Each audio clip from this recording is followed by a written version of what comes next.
My name is Emma Carter. I'm 30 years old. And 3 days ago, I walked into a TV studio and destroyed my mother's entire career with just 5 words. You might know her. Sarah Carter. The woman with the huge smile. The one who tells 500,000 moms how to raise perfect children. The one who wrote a book called Love Without Limits.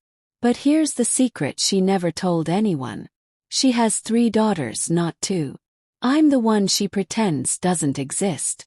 And last week I made sure the whole world found out why. But before I tell you how I brought down her empire, do me a favor. If you think parents should always love their kids, hit that like button right now.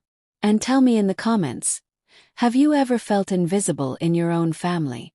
Drop a blue heart if yes. Now stick with me because what happens next will shock you. Let me take you back to where this all started. 10 years ago, I was 20 years old, sitting in a hospital bed, and my mother told me the words that changed everything.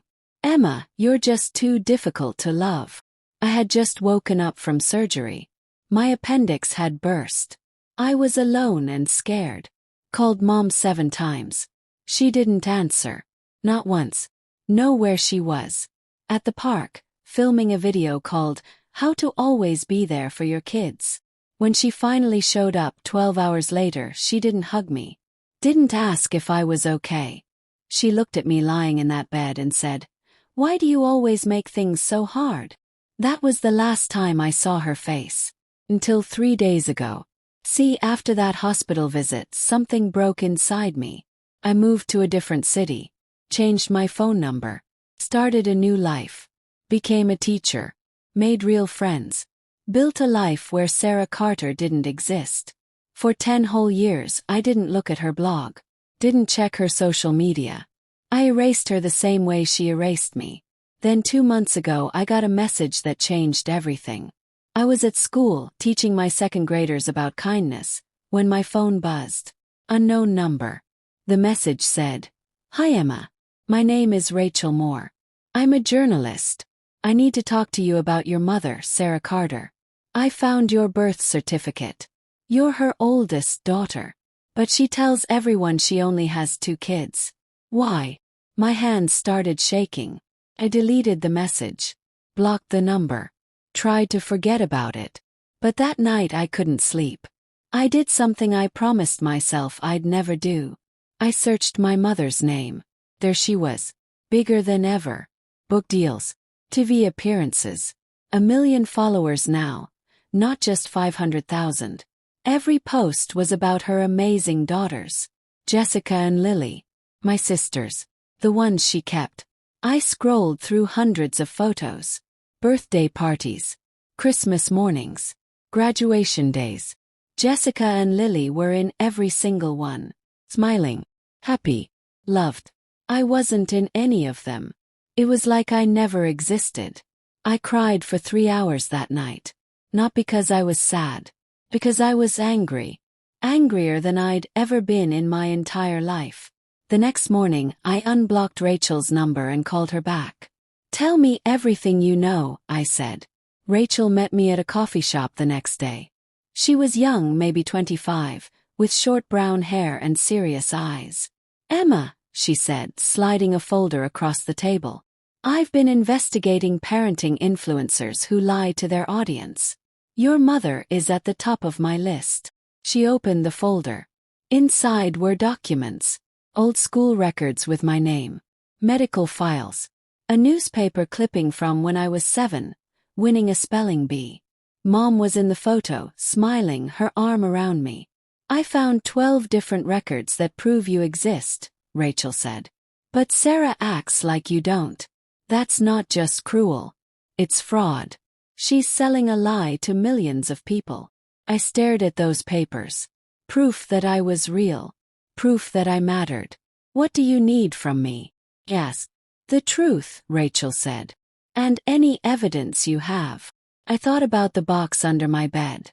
The one I'd carried through 4 different apartments. The one I never opened because it hurt too much. "I might have something," I said quietly. That night I pulled out the box. My hands were shaking as I opened it. Inside was my childhood. Photos my grandmother had given me before she died. Photos Mom didn't know I had. There was one from my 10th birthday. The whole family around a cake. Mom had her arm around me, smiling like she loved me. I pulled up Mom's blog on my laptop. Found the same photo. But in her version I was gone. Cut out. Like I'd never been there at all. Found 15 more just like it. Family vacations. Holiday dinners. My high school graduation. Every single one cropped. Every single one edited to remove me. But I had the originals. Proof. And then I found something else at the bottom of the box. Letter. Written in Mom's handwriting. Addressed to my dad. I opened it, even though I knew I shouldn't. Robert, it said. I've made my decision. Emma doesn't fit the image I'm building. She's too quiet. Too awkward. People won't relate to her. Jessica and Lily are perfect for the brand. From now on we only show them. Emma will understand when she's older. I read it 3 times. Each time it hurt more. She didn't erase me because I was bad. She erased me because I wasn't good for her business. Called Rachel immediately. I have everything you need, I said. Let's destroy her. 1 week later, Rachel told me about the interview. A big TV station wanted to do a special on Mom's new book. The Perfect Family. Live broadcast. Thousands of people watching. She doesn't know I'm coming, I told Rachel. Are you sure you want to do this? Rachel asked. Once you walk through that door, there's no going back. I looked at the photos spread across my table. 10 years of being invisible. 10 years of wondering if I was crazy. If I'd imagined how bad it was. I'm sure, I said. The day of the interview, I woke up at 5 in the morning. Couldn't sleep. Couldn't eat.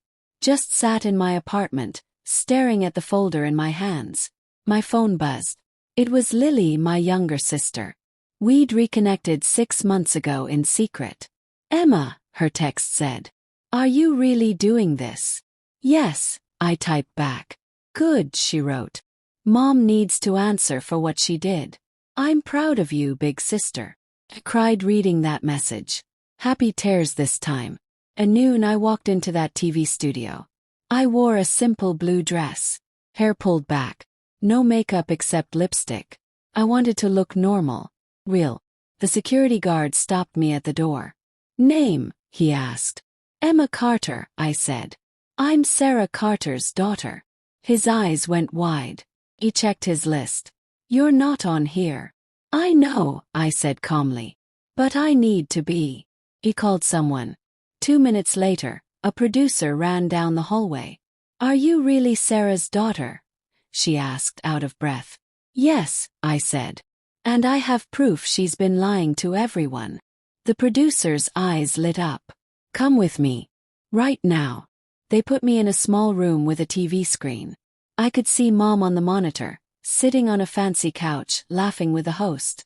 So Sarah, the host said, your new book talks about unconditional love. Tell us about your daughters. Mom's face glowed. Jessica and Lily are my whole world. I've never missed a single moment of their lives. Every soccer game, every school play, everything. That's what real love looks like. I felt sick watching her lie so easily. Rachel appeared beside me. You ready? He nodded. Let's do this. One more thing, Rachel said. She handed me a small microphone. When you walk out there, the whole country will be watching. Are you absolutely sure? I thought about that 20-year-old girl in the hospital bed. Lone. Scared. Told she was too difficult to love. I've never been more sure of anything, I said. The producer counted down. 3, 2, 1. I walked onto that stage. The audience gasped. Mom's face turned white.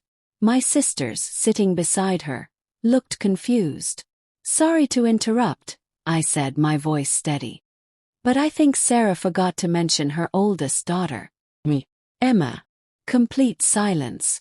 The host looked shocked. I'm sorry, who are you? I'm Sarah Carter's first child, I said clearly. The one she erased from her perfect family. Mom stood up fast. This is insane. I don't know who this woman is. Mom, I said loudly. Stop lying. I pulled out the first photo, held it up to the camera. This is our family Christmas photo from 2012. All 5 of us. Then I held up my phone, showing Mom's blog. This is the same photo on your website. But I'm gone. Cut out. Erased. The audience started whispering. I pulled out another photo. And another. And another. 15 photos, I said. 15 times you removed me from our family. Like I never existed. Those are fake. Mom screamed. She's making this up. Then explain this, I said, holding up the letter. Your own handwriting. Saying I don't fit your brand. Saying Jessica and Lily are more perfect for your image. I handed it to the host. She read it out loud on live TV. Emma doesn't fit the image I'm building. She's too quiet. Too awkward. People won't relate to her. You could hear a pin drop in that studio. Mom's face crumbled. Emma, please. You told me I was too hard to love, I said, my voice breaking now. When I was lying in a hospital bed. Alone. Because you were too busy filming videos about being the perfect mom. Tears ran down my face, but I didn't care. For 10 years I thought something was wrong with me. That I wasn't good enough. That I deserved to be erased. I looked straight at her. But the truth is, you erased me because I was real. Because real kids aren't perfect for Instagram. Real kids get sick and need help. Real kids don't always smile on command. The host spoke quietly. Sarah, is any of this true?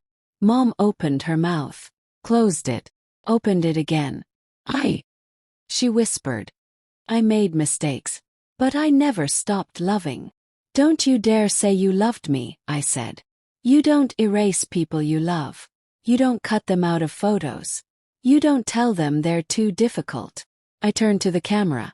If you're watching this and you feel invisible in your own family, I want you to know something. It's not your fault. You're not too much. You're not too difficult. You are enough. Exactly as you are. Then I walked off that stage and didn't look back. The video went viral in 6 hours. 10 million views by midnight. Mom's agent quit the next morning. Her book deal was cancelled by the afternoon. Her sponsors dropped her one by one. By the end of the week, her blog was gone. Her social media accounts deleted. The perfect mom had disappeared. Some people called me cruel. Said I was jealous. Said I destroyed my own mother. But you know what? Thousands of people messaged me saying thank you.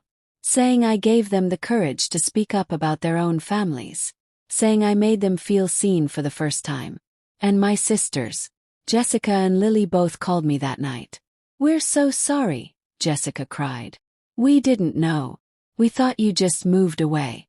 Mom told us you didn't want to be part of the family. It's not your fault, I told them. You were kids.